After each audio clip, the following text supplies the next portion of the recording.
негизи бул ошол Кыргызстандагы биздин суу ресурстары айыл чарба кайра иштетүү министрлиги тарабынан бизге сунушталган жемиштердин үрөнү Кыргызстанга кээде 85%ке чейин импорт менен келет.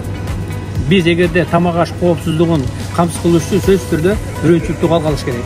Экинчиси, Кыргызстанда ушул үрөнчүлүк боюнча селекция менен иштеген эл аралык деңгээлдеги окумуштуулар аз. Андан сырткары мына өзүңүздөр көрүп турасыздар, 9 теплица курулду. Ушул мындайча күнөскана менен иштеген дагы инженерлер аз. 1,5 жылдын ичинде Кореянын эң күчтүү үрөн боюнча иштеген фирмалары келип, кыргызстандык ушул селекциялар менен иштешип, Кыргызстанга биринчи мезгилде 4, мисалы үчүн бадраңдын, помидордун, пияздын жана калемпирдин уруктары менен ушу камсыз кылуу боюнча иштер жүргүзүлөт.